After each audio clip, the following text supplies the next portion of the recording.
continuar con la parte de hipertensión.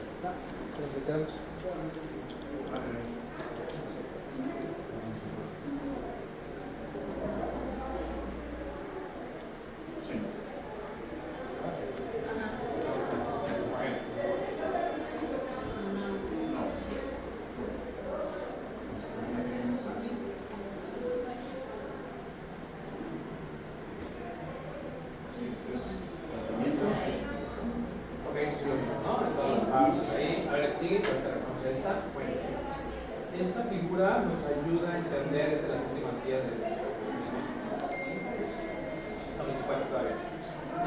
las metas de la presión arterial. Como les digo, ha sido súper controversial cómo se ha movido la parte de las metas, ¿no? Entonces, obviamente, pues, se pone como en este manómetro todo lo que está en rojo, con lo que es muy alto riesgo, ¿no? Y esta es la parte más importante. ¿Cuál es el target? ¿Cómo es que queremos tener a los pacientes? ¿No? Dice que el target para los entre 120 y 129 debería de ser la meta para mi paciente con hipertensión en general. A ver, por decirlo así, en general. Dice, la presión arterial de 120, la sistólica, es el punto óptimo cuando sea bien tolerado. Y te dice, hay excepciones. ¿Cuáles serían las excepciones de los pacientes? Para los pacientes en donde hay hipotensión ortostática o en los adultos mayores de 85 años o cuando hay fragilidad moderada severa o una esperanza de vida menor de 3 años, no somos tan exigentes con llegar a este 120, 129 de la sistólica. Ahí, ¿cuál sería la ideal? Lo ideal sería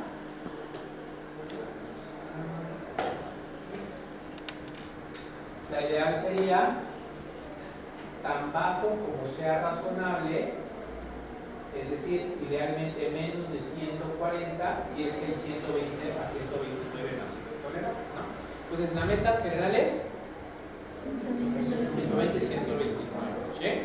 Excepto adultos mayores, gente con fragilidad, en donde podemos hacer una excepción y no necesariamente llevarlo a esa cifra.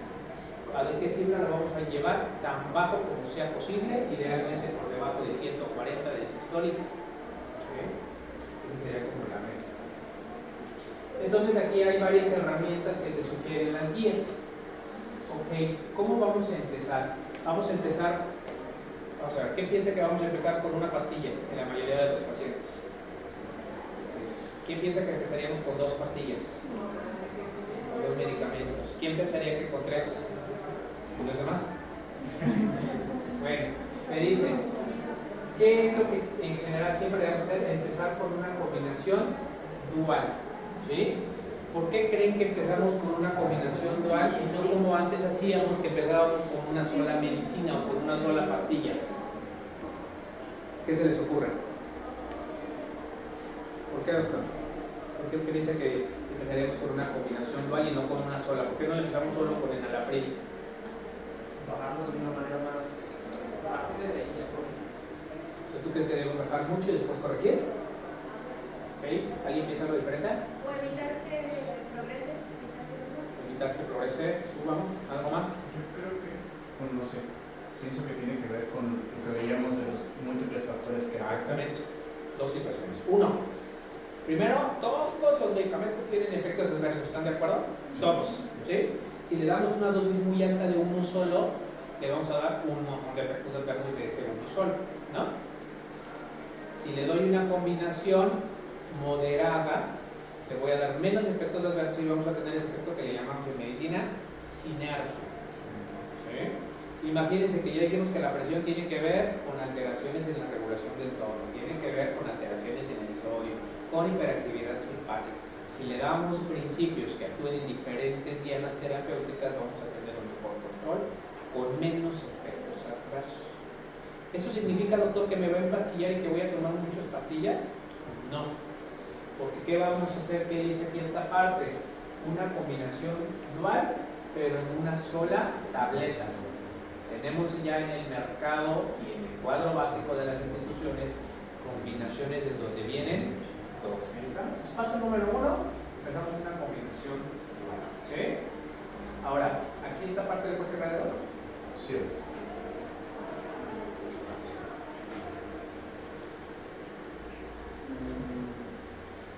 ¿No viste tanto de aquí o del otro lado? Aquí, la combinación dual. Hay excepciones. Hay un 15% de los pacientes, 15%, que pudiéramos considerar monoterapia. Son los menos. ¿Quiénes? Los pacientes que tienen hipertensión de bajo riesgo. ¿Se acuerdan que hicimos nuestra tablita? Que pusimos los rojos, los amarillos, los verdes, Si es de bajo riesgo y no está muy hipertenso, podemos considerarlo. ¿Sí? O los pacientes que tienen presión alta normal, que no cumplen criterios para hipertensión, pero que tienen alto riesgo, que estaban en esa zona gris, ¿se acuerdan? O pacientes frágiles o de edad avanzada. Estos sí podemos considerarlos con terapia médica, pero ¿cuántos son? Los menos. O sea, en general, vamos a empezar con una terapia dual, ¿sí? Y mi terapia dual, ¿cómo va a ser? Siempre, siempre, siempre la piedra fundamental del tratamiento va a ser un IECA o un ARA, no los dos juntos, ¿eh? Uno u otro. Está contraindicado a dar los dos juntos. Uno u otro. ¿Sí? ¿Más qué? ¿Cuál va a ser la otra? Puede ser un calcioantagonista o puede ser un diurético. ¿Sí? ¿Ok?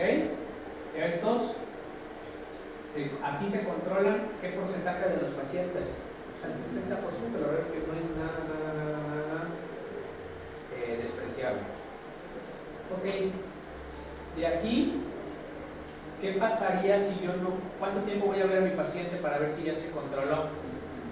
4 semanas. Si no se controla por una combinación dual, ¿cuál es la meta? ¿Cuánto tenemos que decirle para que esté controlado? 120. Lo checo y tiene 130 o 140, puede estar controlado. ¿Qué voy a hacer? Aquí hay dos opciones y las dos, la verdad, son válidas y están descritas en literatura. Una es darle la tercera dosis, es decir, ahora sí, un IECA más un calcioantagonista más un diurético, que eso sería desde el punto de vista lo mejor también. Agrego un tercer fármaco. ¿Sí? ¿Cuánto tiempo lo voy a ver después? ¿Se acuerdan cuántos meses dijimos que tenemos para controlarlo? Exactamente. Pues aquí ya va uno, bueno, aquí va 1, 2, ¿y cuál sería el tercer paso? Darle la dosis máxima de ese medicamento. Te voy a poner un ejemplo. En el mercado tenemos Exforge. Exforge tiene valsartán y amlodipino. Valsartán 160 y amlodipino de 5. Pues es una combinación dual que viene en una sola tableta. Así podríamos empezar. ¿Sí? Lo veo en un mes. ¿Está controlado? Lo dejo así. No está controlado, está por arriba de 129. Tenemos Exforge HCT. ¿Qué es el HCT? Es la hidroclorotiazida. 160, 10 de amlodipino, 5 de amlodipino y los 12.5 de hidroclorotiazida. Es una combinación triple en una sola pastilla. ¿Se controla? Sí, lo dejo así. No se controla, le dejo la dosis máxima. La dosis máxima del Exforge HCT es 320 de valsartán, que es la dosis máxima, 10 miligramos de amlodipino, que es la dosis máxima de amlodipino, y 25 miligramos de hidroclorotiazida, que es la dosis máxima para hipertensión arterial. Así más o menos. Y la mayoría así ya están hechas las tabletas, ¿no? Para llevarlas. Entonces, ¿qué tienen que hacer? Aprenderse las dosis, no hay de otra. No hay de otra opción más que aprenderse los medicamentos que vamos a ir mencionando. ¿Sí? Pero en apartado, beta bloqueadores. ¿Se utilizan de primera línea? No. Y el uso de beta bloqueadores debe ser usado solamente para indicaciones muy específicas. Por ejemplo, en cardiopatía isquémica, fibrilación auricular, pero no es de primera línea. ¿Cuáles son los tres de primera línea? IECA o ARA, calcioantagonista y diurético tiazídico. ¿Sí? Ok. Luego, vamos a ver otra vez. Cuando no se combinan, cuando no se controlan con la triple combinación, aquí ya controlamos el 90% de los pacientes. ¿Vale? Muy bueno, ¿no? Triple combinación, dosis máxima tolerada. ¿Cómo se va a llamar esto? Hipertensión arterial resistente. Por lo tanto, ¿cómo definimos hipertensión arterial resistente? Aquella que no alcanza metas a pesar de tener la combinación máxima de 3 antihipertensivos, incluyendo el diurético.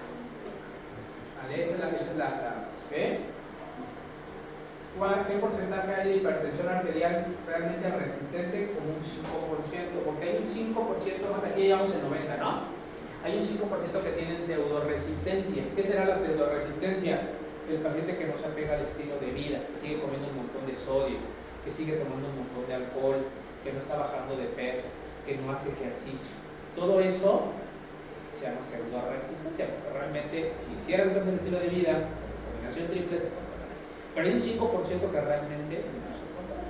¿Cuál creen que sea la causa número 1 de hipertensión arterial resistente al tratamiento?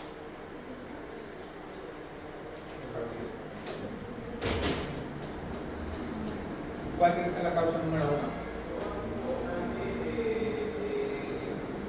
¿No han escuchado nada?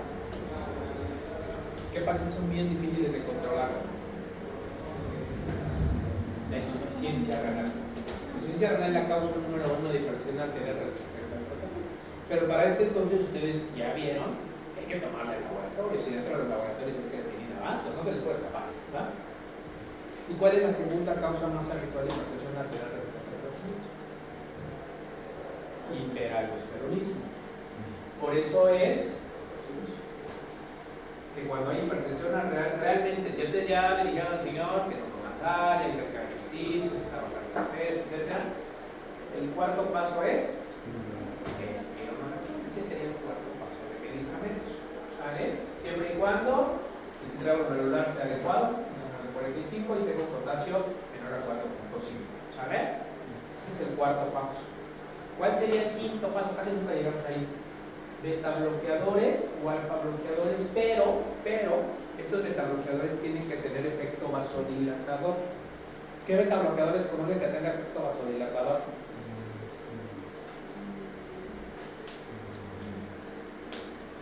Bueno, ¿cuáles conocen primero? El propranolol ni es cardioselectivo y ni tiene efecto vasodilatador. Ese es cardioselectivo, pero no tiene efecto vasodilatador. Carvedilol sí tiene efecto alfa. Entonces, como tiene beta y alfa, sí tiene un efecto vasodilatador, ese sí baja la presión. ¿Qué los conocen?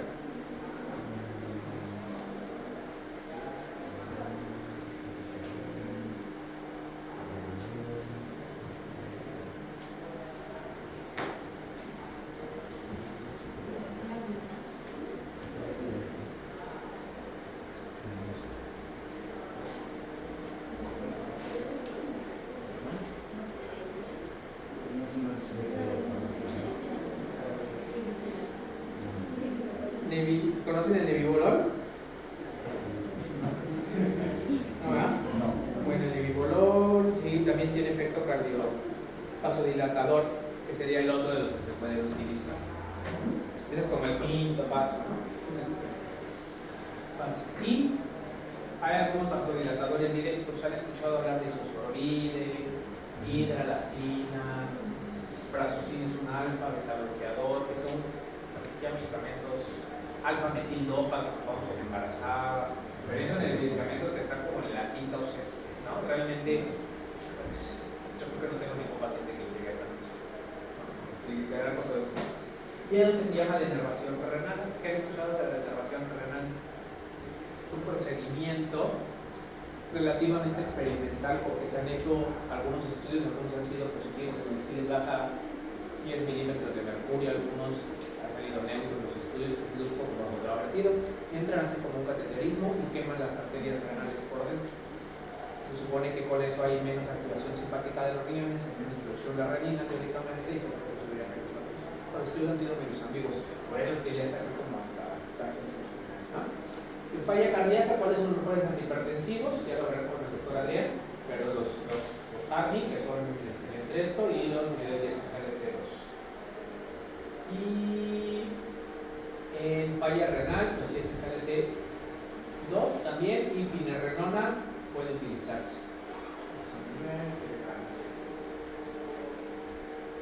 ¿Sigue? Esta es muy parecida a la de la guía europea, igual como para hacer un repaso. Aquí está. Entonces, es muy parecido, ¿vale? Pero nada más como para hacer repaso rápido. Monoterapia, 15% de los pacientes, siempre y cuando la presión arterial no esté tan elevada, que tenga fragilidad, que tenga que es muy viejito. Pero la verdad es que la mayoría van directamente a una combinación doble con IECA o VARA, calcio, carbohidrato diurético. Uno lo vemos en un mes. Si está bien, lo dejamos, y si no, nos damos una triple terapia dosis baja. Está bien, ahí lo dejamos, pero si no, en un mes lo vemos y le dejamos la dosis máxima tolerada de la terapia triple en una sola pastilla.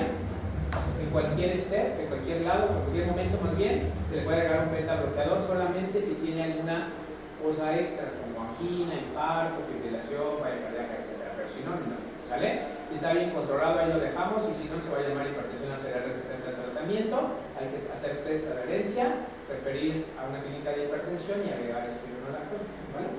Dudas de cómo va estos pasos, eso es súper importante, porque hasta aquí los médicos familiares nomás les dejan con los hartán solito cada 12 horas. ¿No? Sí, dijo que de la terapia, entre la terapia dual y la terapia triple, es que después de un mes. Sí, lo vas a volver cada mes.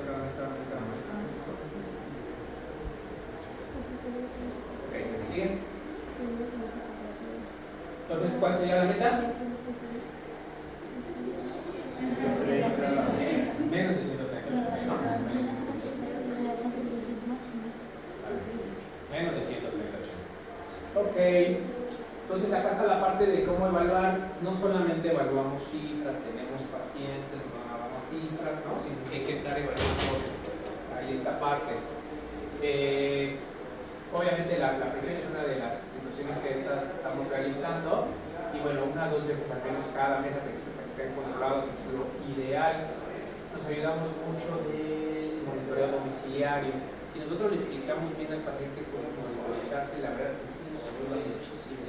Y los monitores ya están súper baratos, ya seguramente han visto que no pasan de 1,000 pesos, la verdad es que sí vale mucho la pena. Solo explicarle bien al paciente cómo hacerlo, como la figura que pusimos, y llevarnos 30 segundos diciéndole lo que hay que hacer. Te pueden decir a la enfermera que les apoyen en esa parte, ¿no? Laboratorios, hay que estar revisando, más cuando tenemos laboratorios que pueden impactar, por ejemplo, en potasio, ahorita vamos a ver más adelante. Hay que estar reconsiderando la evaluación de riesgo. No quiere decir que si mi paciente empezó con bajos riesgos, toda la vida va a estar de bajo riesgo. No puede ser que en el transcurso del tiempo se vayan agregando condiciones que lo hagan estar ahora en alto riesgo, ¿no?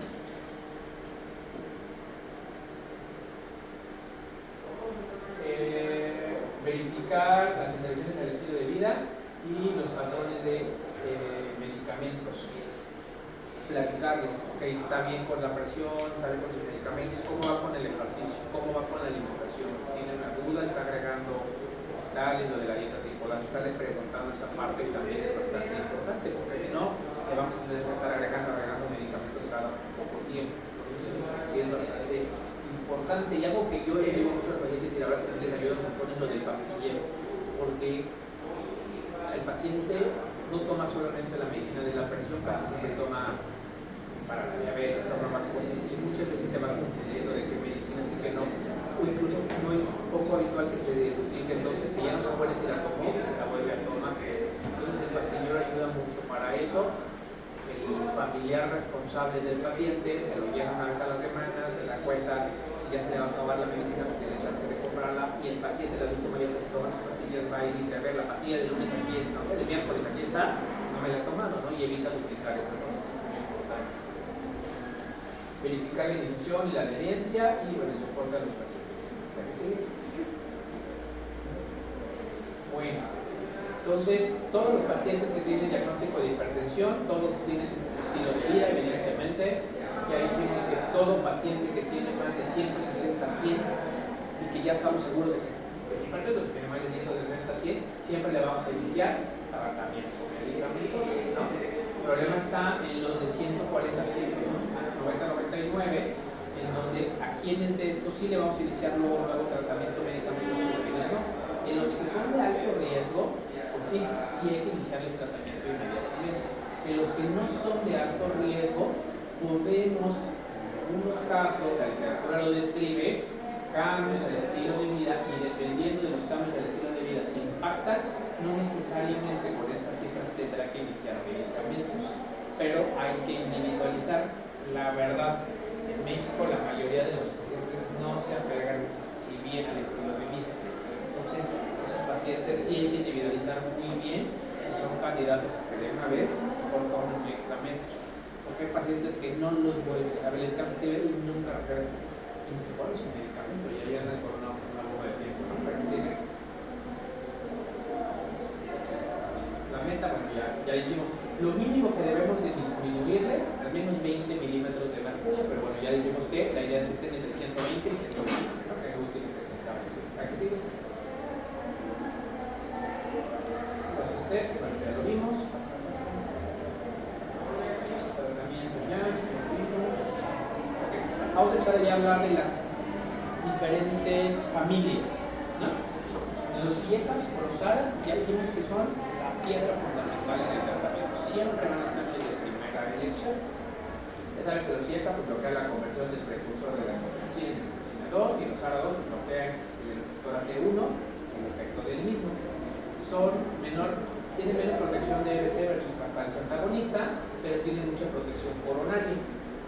Tienen menos proteinuria en gente que es diabética, ¿no? Fueron el primer medicamento que demostró disminuir proteinuria en los diabéticos, por eso siempre son mejores elección. Y los IECAS han demostrado que los pacientes que toman IECAS tienen menos riesgo de desarrollar insuficiencia cardíaca, ralentiza la progresión de intolerancia a la glucosa y la diabetes tipo 2. Está contraindicado en el embarazo, por eso es súper importante. Siempre que tenga una mujer de edad fértil, platicarle que le van a iniciar el medicamento, pero que debe de ser muy cuidadoso en esta parte, ¿sabe? Porque es terapéutica. El efecto adverso más conocido es la tos. ¿Por qué? Por la degradación de las radiquilinas. Y el otro efecto es la hipercalemia. Entonces, 15% del paciente que le inicias en la prieta, toquil, etcétera, van a regresar por tos y hay que cambiarse. ¿En quiénes los vamos a usar? En hipertensos, evidentemente. Al general, los adultos mayores lo toleran bien. Los diabéticos son los más importantes para tratar de por la represión de la protección de proteinuria, el hipertrofia ventricular izquierda, hidropatía, insuficiencia cardíaca y infarto. ¿Qué aquí están las dosis? Los que tenemos en México, captopril, que va entre 25 a 150, casi ya no lo ocupamos. ¿Por qué? Porque se tiene que tomar por su vida media 3 veces al día, ¿no? Pero los que en Alapril igual 2 veces al día. Los que estamos ocupando más es perindopril, que vale 4 a 16 miligramos. ¿Por qué creen que lo ocupamos? Porque se tiene que tomar una sola vez al día. Y muchos de los comprimidos comerciales, como el Triplex-am, contienen el perindopril, que es así. El Triplex-am tiene perindopril, amlodipino y tapamida. Es la combinación triple, que usaba bastante bien a los pacientes. La dosis máxima son 16. Y el otro que ocupamos mucho es el ramipril. Dosis mínima 2.5, dosis máxima 20 miligramos. Y también se tiene que tomar una sola vez al día. De los ARA2, caldesartán entre 8 y 32, el prosartán, tampoco, pero sí hay, el valsartán de 150 a 300, los sartán entre 25 a 100, entre paréntesis están los números de veces que tiene que tomar al día. O el mesartán entre 5 a 40, telmi 20 a 80 y valsartán 80 a 320, son las dosis mínimas y máximas. ¿Sí?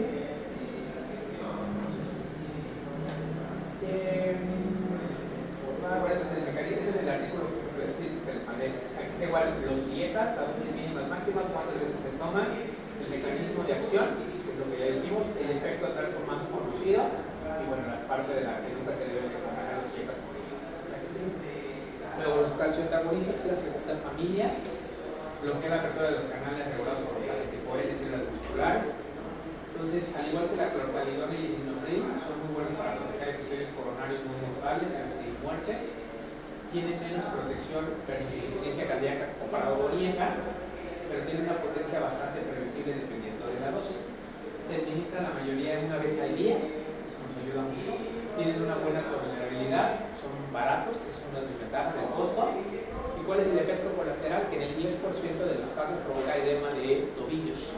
Es muy habitual, principalmente lo hace porque vasodilata las arterias y las venas no. Entonces lo que sucede es que se acumula más líquido.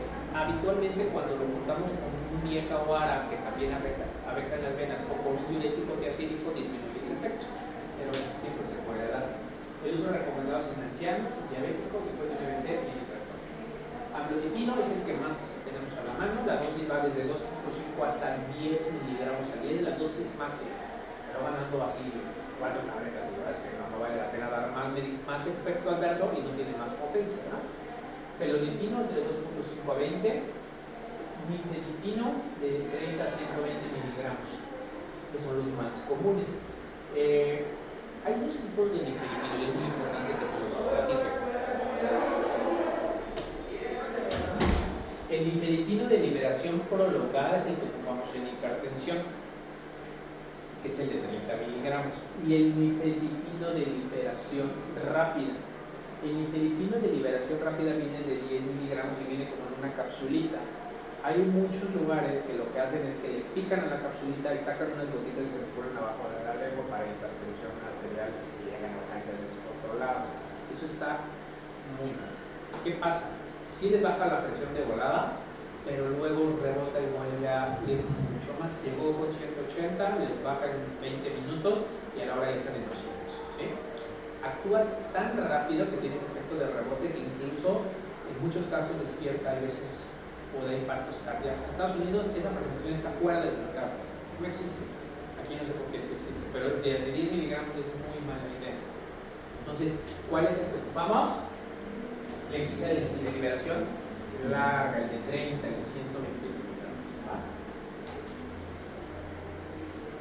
Listo, sigue. Los diuréticos, es una de las 3 opciones de primera elección, ya lo mencionamos. Es tan efectivo como los ciegas o los calcios agonistas para prevenir excesos coronarios y accidentes cerebrovasculares. Tienen un efecto sinérgico para disminuir la presión. El mecanismo de acción, sí, porque los hace venir un poquito, pero tiene más por cuestiones de eliminar sodio a través de la orina. La clortalidona es más apropiado según algunos estudios que la hidroxi ácida y el efecto colateral es que se asocia a efectos metabólicos. Sube un poco la glucosa, provoca hipopotasemia, hiponatremia, hipomagnesemia. Por eso les decía que no solamente vamos a vigilar los efectos de la presión, sino también los potenciales efectos adversos. Le vamos pidiendo a los pacientes laboratorios para que no les vayamos a pegar aquí. Se puede desencadenar gota y aumenta los lípidos sépticos. Usos en hipertensos, simplemente en ancianos, los CBC y en insuficiencia cardíaca. El que más ocupamos, ya les decía, clortalidona, entre 6.50 miligramos, la hidroclorotesida, entre 6.25 a 50, y la itapamida, entre 1.25 a 5. Son los 3 que más usamos en México. Hay un tipo de diuréticos, ya saben, los diuréticos de ASA, eso lo reservamos para pacientes cuando tienen un filtrado glomerular menor de 30, ¿no? Como furosemide, de 20 a 160 miligramos, y en México la bumetanida hasta 2 miligramos al día. Y otros son los ahorradores de potasio, la espironolactona, que la vamos a ocupar en hipertensión arterial, resistencia, y la clorela.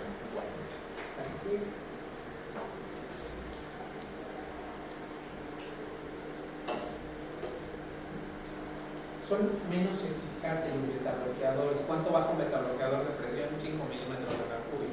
¿Cuánto bajan los otros? 10 a 15. Son poco eficaces. Tienen menos eficacia en la hipertensión, menos eficacia en disminuir el riesgo de AVC, más efectos secundarios, menos regresión o retraso de la hipertrofia ventricular, o del grosor íntima media de la carótida y de la sintáptica, y tiene efectos metabólicos. Por eso no son de primera elección, ¿vale? Solamente cuando hay una situación extra, como infarto, insuficiencia cardíaca, aneurisma FA o embarazo. Los que más ocupamos, como les decía, es el carvedilol de 6.25 a 50 y el evibolol entre 5 a 40 miligramos. ¿Vale? Pero la verdad es que son muy poquito lo que ocupamos para el hipertensión. Y luego está este que ha sido muy común de cómo podemos hacer las mejores combinaciones. La línea punteada, de color, ¿qué color es este? ¿Verde? Es lo ideal, ¿no? Y ECA con diuréticos tiacídicos es una muy buena combinación. Y ECA con calcioantagonistas es una muy buena combinación. Calcioantagonistas con ARA2 es buena combinación, o con tiacídicos, ¿sí? Esta es la que está puesta en rojo, está completamente codificada, no fundamental si ECA con ARAS, ¿no? Las que están en línea punteada son posibles, pero son menos recomendables. O sea, beta bloqueador con un diurético tiacídico pues puede ser, pero no es de primera elección. O un beta bloqueador con otros antihipertensivos, pues bueno, a lo mejor nada más en casos muy especiales como en el embarazo, utilizas la betalol con hidralazina, ¿no? Pero en general no son las combinaciones. Entonces las combinaciones de primera elección están en verde, para que esté identificado esta, y las demás en punteado son las que pueden considerarse, pero no son de primera elección. ¿Vale? Hasta aquí, ese es como el panorama general de la hipertensión arterial. ¿Tienen alguna duda así de lo general de cómo tratar la hipertensión?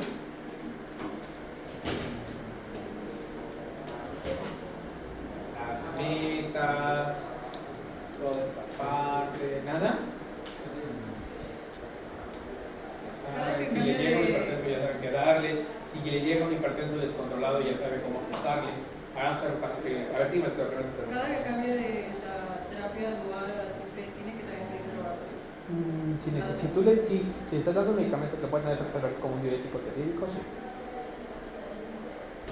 A ver.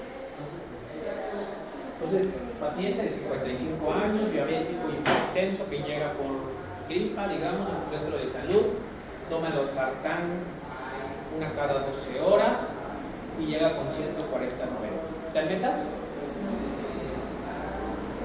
¿Qué le dejamos? Pero primero tienes que sacar los tuyos.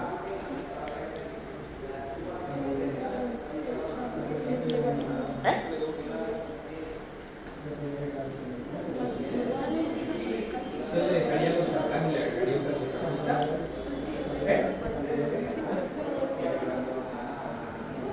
¿Cómo diría su receta?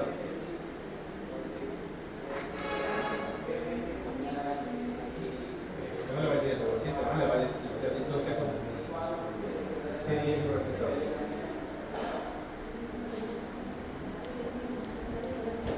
¿Qué dice sus apuntes? Hay, por ejemplo, si ya tenía losartán y no estaba en impresiones de meta, no se puede combinar losartán con otro medicamento. Por ejemplo, la presentación que viene de losartán con hidrocloroticida, ¿se le tiene que quitar a losartán? No. Sí se puede hacer. Sí. Solo agregar la hidrocloroticida. ¿Cómo diría su receta?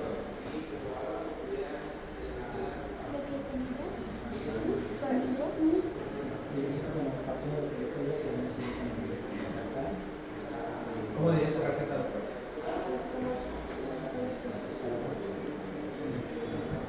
Pues sería lo de losartán, sí.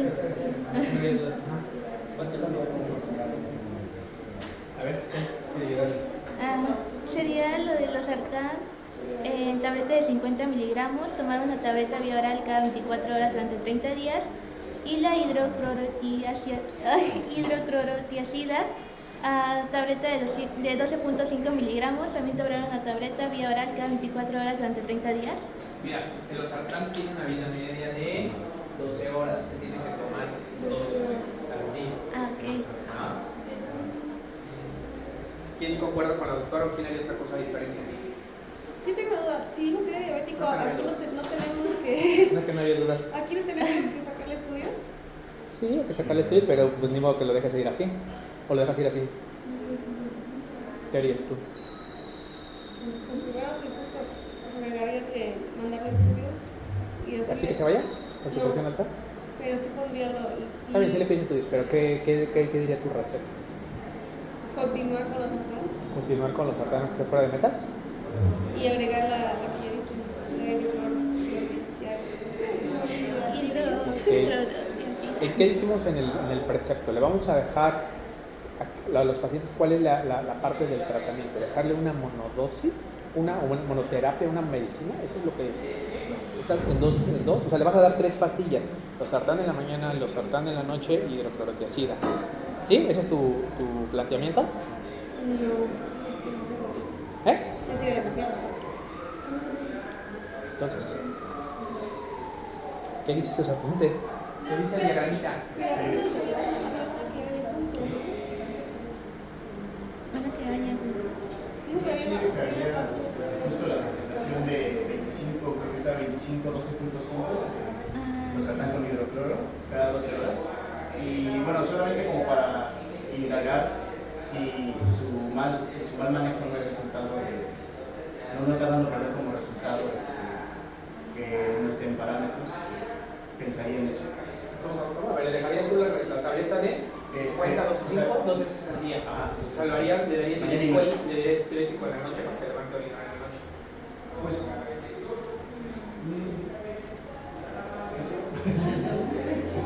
Sería cambiar los dos medicamentos por ejemplo, un ARA-2 Vamos aquí, a ver, ¿cuál es el primer paso?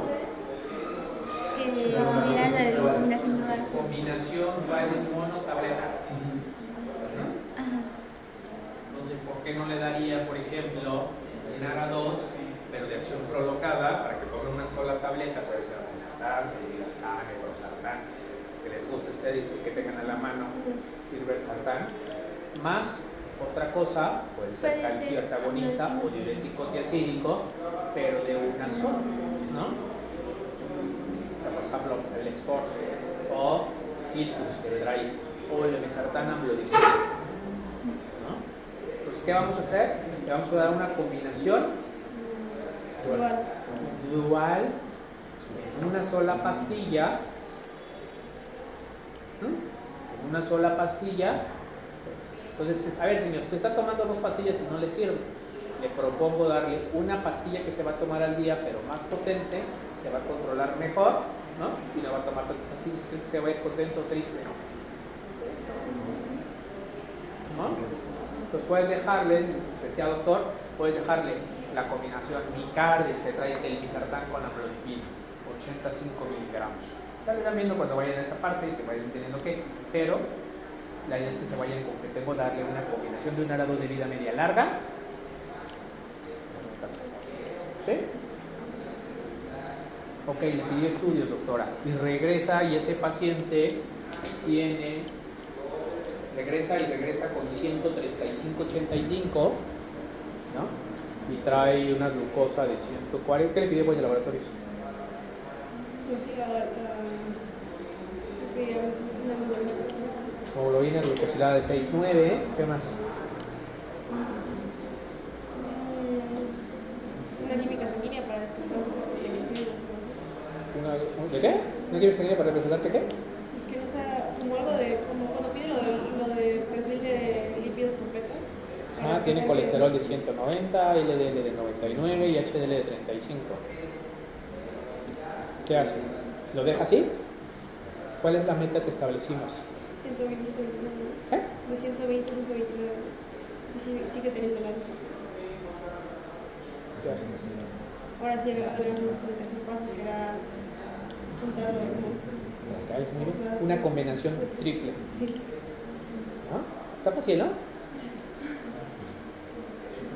Nada más está siguiendo lo que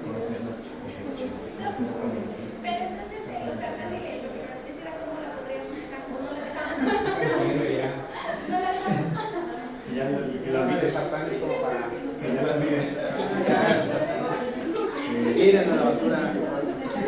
Pero en pacientes que, por ejemplo, ya tenemos nuestra combinación dual, tenemos que estarles, o sea, o pedirle al paciente que se cheque la presión todos los días por un mes. Sí, yo les digo que se tomen antes del desayuno, antes de la cena, durante el siguiente mes. También. Y si es antes, ¿cómo sabremos que realmente estás controlado y no solo fue una semana? No, o sea, cuando ya le hiciste el ajuste, Ajá. cuando ya le hiciste el ajuste, yo le pido que se tome la presión antes del desayuno, antes de la cena, durante el mes, y me vuelvo a ver.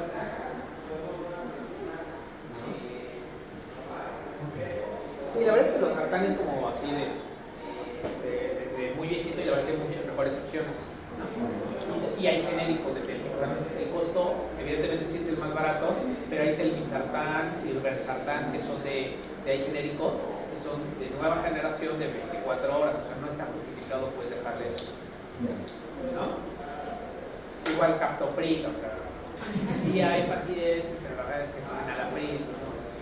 ¿Va? ¿Otra duda? No, vamos a los casos especiales.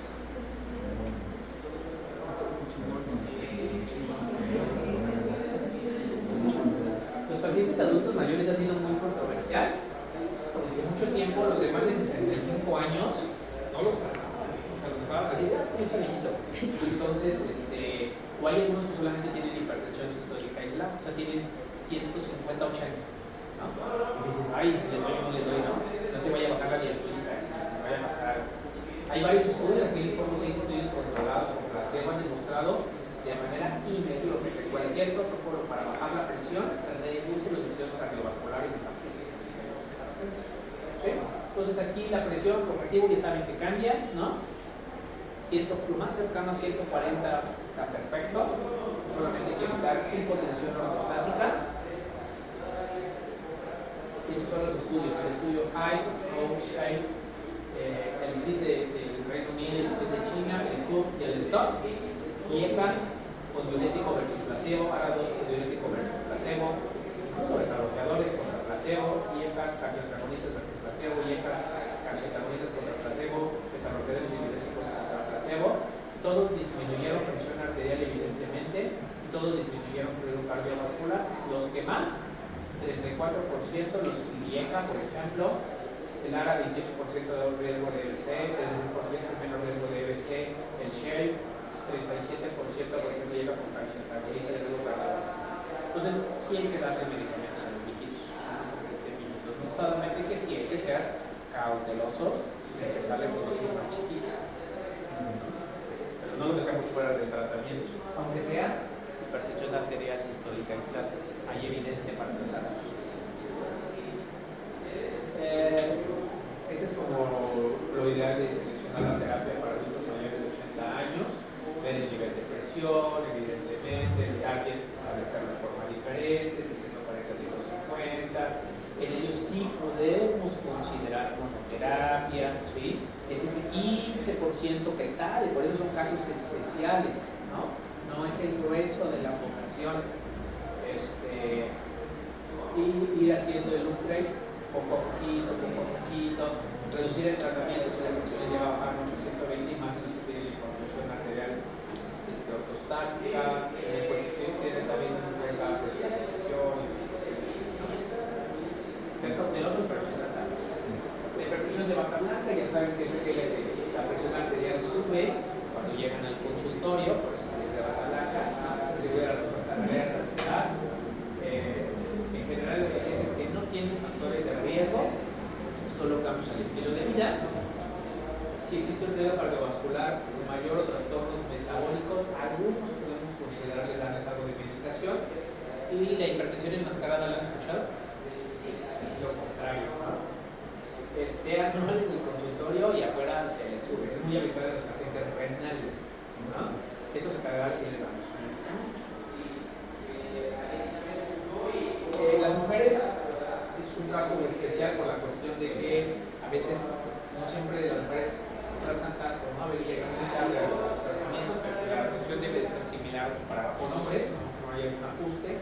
Solo tener mucho cuidado con lo que se había platicado, con dietas suaves, porque la cuestión se está en edad fértil. Recuerden que son terapéuticos. No se recomienda que los anticonceptivos orales en mujeres con hipertensión no controlada, o sea, si el paciente no está controlado, no es lo mejor para que controle como una estrategia de anticonceptivos. Lo más habitual que ocupamos en mujeres embarazadas es metildopa, la betalol y nifedipina, ¿sabes? Y la betalol en infusión intravenosa de protección son utilizamos ya cuando tienen una crisis hipertensiva, se llama preeclampsia. En diabéticos es algo bien habitual, hasta el 80 o 90% lo tienen, ¿no? La hipertensión enmascarada no es muy frecuente, también en diabéticos existe. Y en ellos, pues ya les comentaba que la idea siempre es dejarles un IECA o ARA, buscábamos por la cuestión de la proteína, ¿no? La hipertensión resistente, ya vimos un poquito, la definición es cuando la estrategia terapéutica que incluye medidas adecuadas del estilo de vida, un diurético y otros 2 fármacos antihipertensivos, en total 3, hipertensión en diferentes clases de agua fallan en bajar los valores. La prevalencia es entre el 5 y el 30% y la hipertensión se asocia a un alto riesgo de eventos cardiovasculares y renales. Por eso siempre hay que buscar, si realmente es hipertensión resistente, siempre hay que buscar estilo de vida, si no tiene obesidad o aumento de peso, si no tiene consumo excesivo del alcohol, si la ingesta de sodio no es muy alta, si tienen ingesta crónica de otras sustancias que retengan sodio, si no tiene sábados, como también la disruptiva del sueño también es una causa de hipertensión resistente. Formas secundarias de hipertensión, ahora vamos a hablar de ellas. Y el tratamiento en caso de que no encontremos nada de esto, ya dijimos, antagonistas de narcoticoides, beta-bloqueadores de acción vasodilatadora y cambiar a prescripciones. Hipertensión en el embarazo, hay 4 tipos de hipertensión asociadas al embarazo: la preeclampsia, la hipertensión crónica con preeclampsia superpuesta y la hipertensión gestacional. La preeclampsia es un factor de riesgo de cardiopatía periparto y está bien.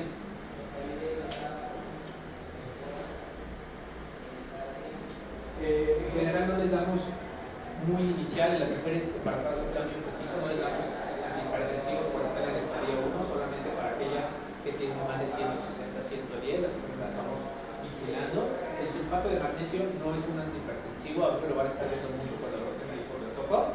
Ese es un efecto para prevenir convulsiones en la cambia, pero no piensa que va a bajar la presión. Lo que sí es que en pacientes embarazadas que llegan a una crisis, el abetalol es lo mejor para estos pacientes. Y oral, ya habíamos dicho esto, ¿no? La abetalol, nifedipina y metildopa.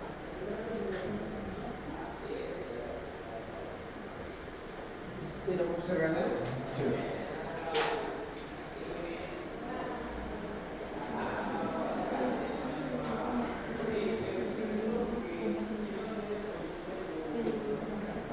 Ok, ¿cuáles son las causas de hipertensión secundaria? Enfermedad renal parenquimatosa.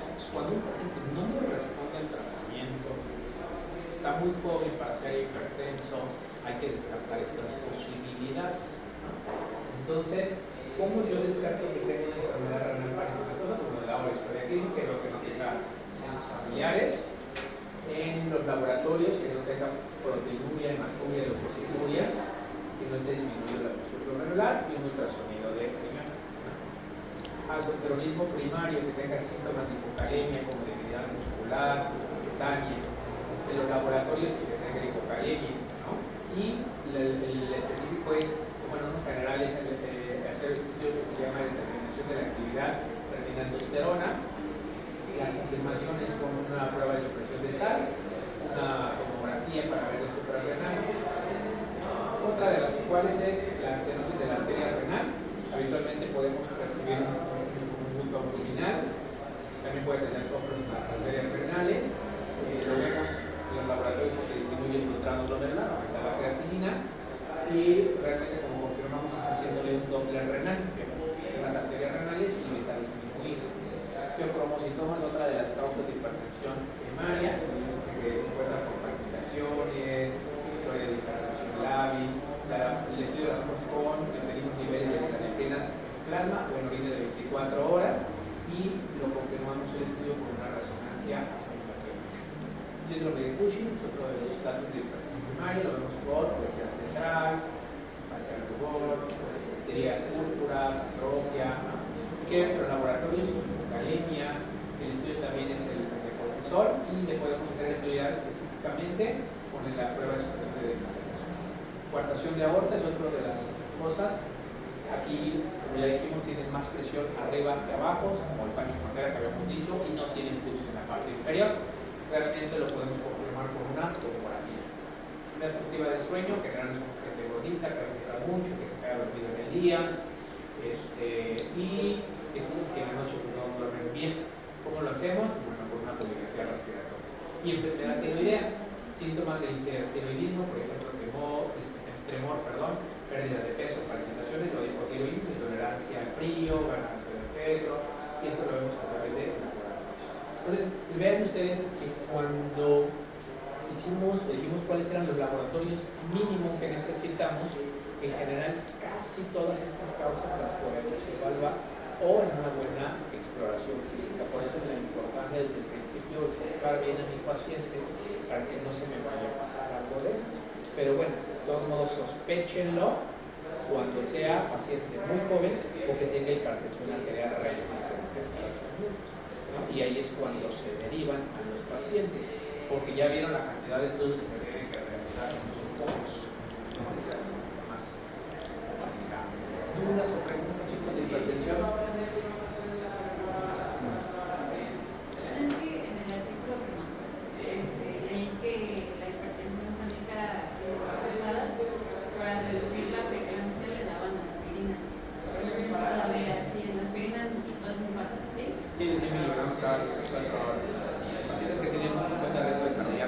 preferencial, porque sea la hipertensión y se embarazan, que sería esa hipertensión crónica del embarazo, les dan aspirina. ¿Sí?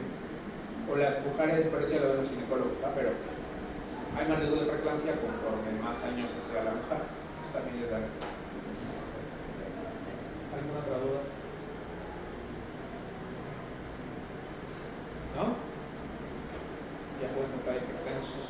¿Tienen familiares hipertensos? ¿Están en metas? ¿Quién sabe? ¿No? ¿Qué toman su familiar? ¿Quién sabe? Espero que no lo saben. Metoprolol, esa es otra. Metoprolol es de primera elección. Hay que volarlo. ¿Cómo lo quitamos? Solamente el metoprolol, eso es importante, que no se quite abruptamente. Se reduce dosis, por ejemplo, toma, las ahorita vienen de 100, toma media, un cuartito, 5 días y luego se va reduciendo a la mitad. ¿Qué más toma? Por eso no está controlado, la verdad es que un poco, ¿qué le va a iniciar? Ahí sí el tratamiento dual. Ahí entra el tratamiento dual. Y por ejemplo, si es así, pues yo la primera vez un paciente que no se ha tratado con qué iniciaremos, porque casi siempre se inicia con ¿Doble? Dosis. pues sí, la comida habían dicho que era... ¿Cómo se llama el medicamento que traen los dos? Usted dígame cualquiera. Irbexartán con hidroclorotiazida, por ejemplo. Irbexartán con hidroclorotiazida. Si no se controla en un mes, Yo así no sé. ¿vale? ¿Quién más tiene familiar con hipertensión? ¿Usted? ¿Hijo? ¿Está bien controlado? ¿Quién sabe? ¿Usted va a hacer? ¿Qué tomas conocido? Hidroclorotiazida, irbexartán y amlodipino. Pues no, una combinación triple. Habrá que revisar las dosis. ¿Cuánto toman de televisión? ¿Cuál es la dosis? Mínima 40, máxima 80, ¿no? Amlodipino, mínima 5, máxima 10. Hidroclorotiazida, dosis 5 y 25, ¿no? ¿Está controlado? Pues se sigue así, ¿no? Si no está controlado, le ajusta la dosis máxima de esa combinación. ¿Quién más tiene? Familiar con hipertensión. ¿Qué toma su conocido? Está bien controlado. Entonces, está en terapia dual, está controlado. ¿No? ¿Qué le revisaría yo como un extra? Perfil de lípidos y glucosa. ¿Por qué? Porque la hidroclorotiazida tiene efectos metabólicos. Se sube subir la glucosa. ¿Quién más tiene? Ay, si aquí debe de haber más, o sea, si el 30% de la población es hipertensa. ¿Qué toma su conocido?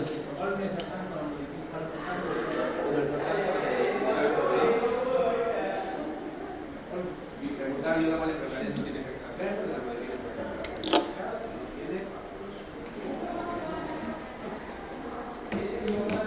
es de riesgo alto, de riesgo moderado, de riesgo bajo.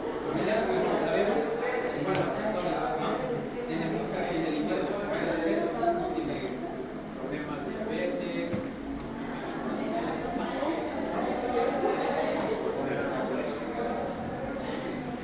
¿quién tiene más familiares?